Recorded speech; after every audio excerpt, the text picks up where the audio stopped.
Okay, here we are in our favourite place, lying on the mat with a blanket underneath the head. So do you need a blanket underneath your head, or a book, or a block, or a cushion?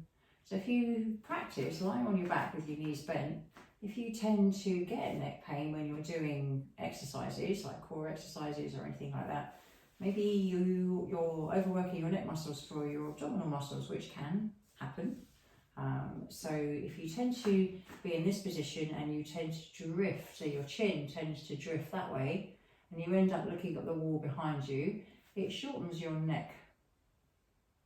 And when that happens, the muscles and the fascia and everything else on the discs in the back of your neck tighten up. Everything shortens here. You lose some space in the top of your neck. And you might find then that this is trying to create some kind of stability here. It's sending a message to everything else in your body. Oh, the neck's pretty strong here. It's going, clenching. I can clench my neck in order to do some exercise. Oh, look, I can do great core exercises. But it's all tight here. Holding your breath, clenching your jaw, all that kind of stuff.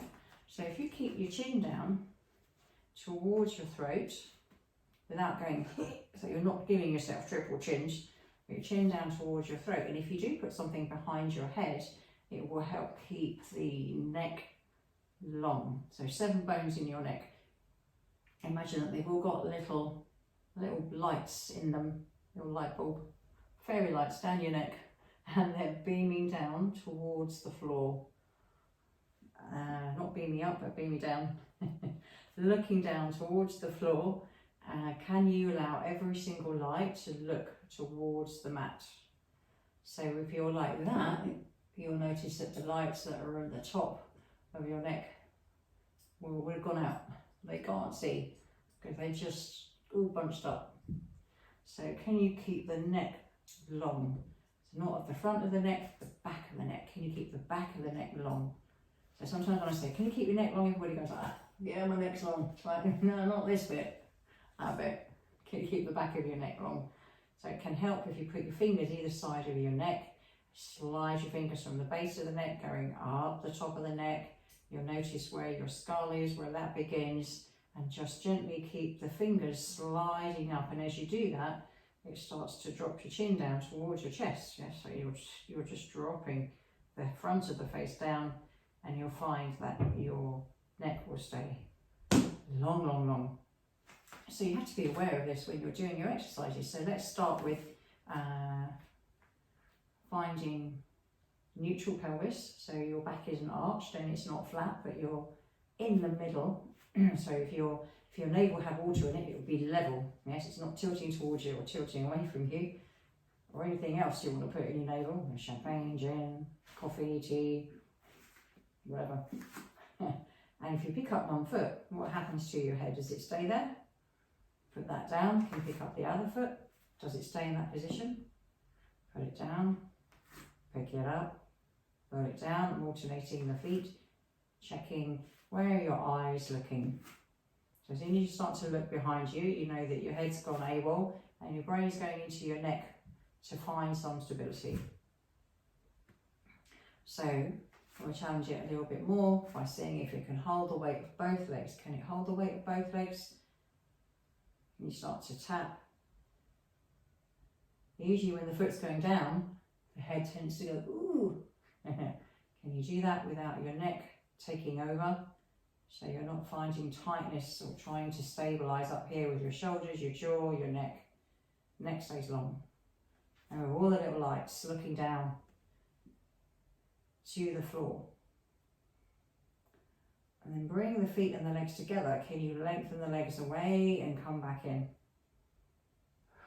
Can you breathe out as you do that? Breathe in as you come back. So if you find that you're starting to flare the ribs, can you keep your ribs down as you do that? So your gaze is towards your knees, ribs are down. So if you start to feel the back's aching, you can get your hands right underneath your ribs and you're doing that, then you'll be overworking your back and your neck to try and stabilize the weight of your legs. You don't want to do that, so you want to bring your legs up higher towards the ceiling and not lower towards the floor. The lower they go, can you see my back is arching now? Too much. So be brave and do less. Don't feel like, I should be here, everybody else does this, does Pilates or does core strength exercises with their legs down there, and I should be able to do that, and they should start from here, let me start with one of the signature Pilates moves, the 100.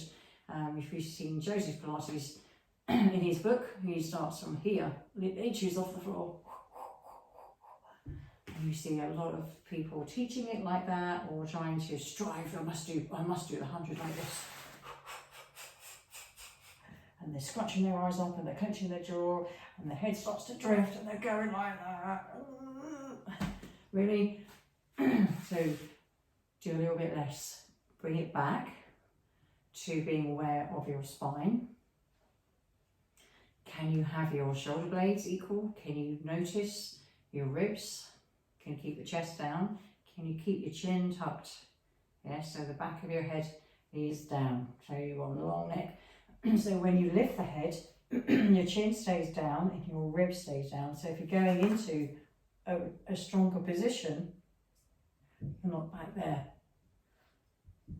You're down, chin down, chest wide, ribs down, equal right and left side of your pelvis. So one hip isn't higher than the other.